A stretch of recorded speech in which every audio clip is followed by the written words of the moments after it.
What is up, Netflix fans, and welcome back to my channel. I just watched When We First Met. So When We First Met is a romantic comedy that stars Adam Devine and Alexandra Daddario, two very talented and up-and-coming actors that I've loved in other movies. So Noah spends the perfect first night with Avery, the girl of his dreams, but gets relegated to the friend zone. He spends the next 3 years wondering what went wrong until he gets the chance of a lifetime to go back in time and change things. That's the premise of this movie. Does it work? Does it not?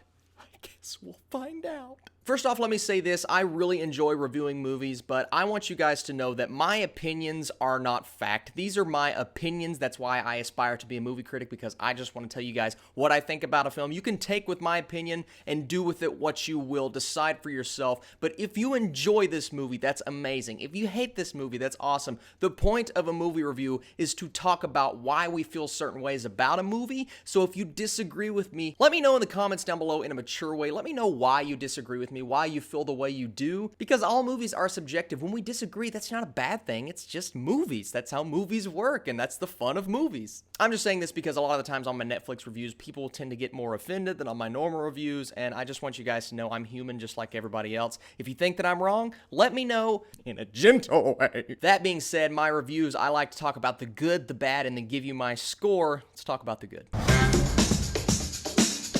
So Adam Devine is giving his all here. He's doing everything that he can do to save this movie from being something that's completely horrible. And honestly, I think the movie would have been much worse if there would have been a different lead man. The guy has shades of Jack Black at times. He has shades of some of the best comedians of all time. He needs a good vehicle. He needs a good starring role to really shine. I love him in these supporting performances such as Pitch Perfect. I know that's the example that everybody always brings up, but that's really his best role to date. He really needs a vehicle to showcase his talents. I love the guy. And I've seen good work from Alexandra Daddario. Now, in this movie, she doesn't deliver like I wanted her to, but she's still an awesome actress, and she's so much fun when she's on screen, so I enjoy that. And I'm not saying King Bach is the best actor of all time, because he's still got some work to do, but coming from the whole Vine thing, he's got Vine roots.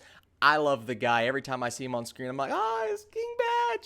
He revined me once. That was cool. And look, this isn't the most strongly written film I've ever seen or directed or even acted, but it has heart, it has charm, and there are some things in there that I think a lot of people are really going to enjoy. If this movie came out on TV, if it was a TV movie, say on even like Nickelodeon or Disney Channel, I think it would be a lot more suiting for what the content was. Take away the cussing and all of the dirty stuff, of course, because they wouldn't allow that on that kind of television. But yeah, I think that would have been a lot better than putting this in a theater. I'm glad it's on Netflix. I think it's the perfect place for this movie to be. It doesn't feel like something that deserves a theatrical release, so I'm glad it wasn't in a theater.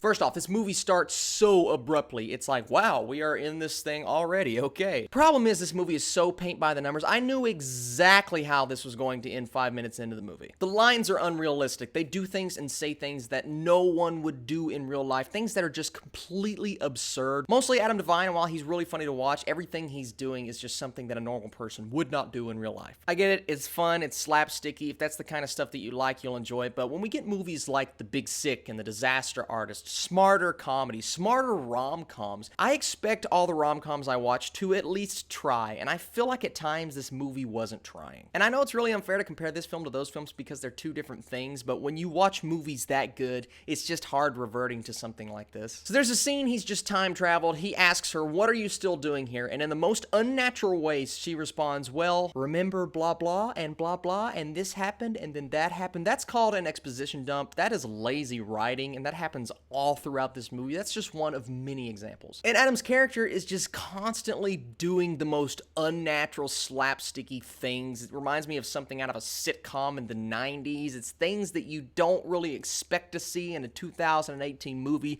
but they're there. And while it's entertaining on screen, you just ask yourself, would somebody act like that in real life? And I'm sure there are people, but not very many. And maybe I'm being too harsh. This movie didn't aspire to be much. It did what it needed to do for the audience. I'm just saying I wanted a little more. I need another platform for Adam to really shine. This wasn't it, but he did prove that he can be really funny at times. And by the way, people embarrassing themselves on screen is not funny. It's just uncomfortable to me, and he does this constantly throughout the movie. It sounds like I don't like him as a performer. I do. It's just him as a character. No. Oh, and I know I said it earlier, but the ending, I saw it coming from a mile away, and the twist in there, yeah, you see that the minute it starts happening. Look, there are so many problems with this movie, I'll acknowledge that, but I did admit there was some definite charm in there and some heart. Definitely more than that movie that came out last year on Netflix. I'm not saying what it was because a lot of people liked it, but I didn't. And I'm actually going to push this to a 50%. Do I think it really deserves a 50% in terms of filmmaking? Absolutely not, but there was charm, there was heart, and I think this movie did what it needed to do for its audience, so a 50% for When We First Met. So what did you guys think about this movie? Did you like it? Did you hate it? Are you following me on the Stardust app? The link is in the description. It's an app where you can react and review movies. I'm doing those constantly. You guys are the absolute best. So many reviews coming out this weekend. I've already had 50 Shades and another Netflix movie called The Ritual. You guys are the absolute best, and I will catch you later.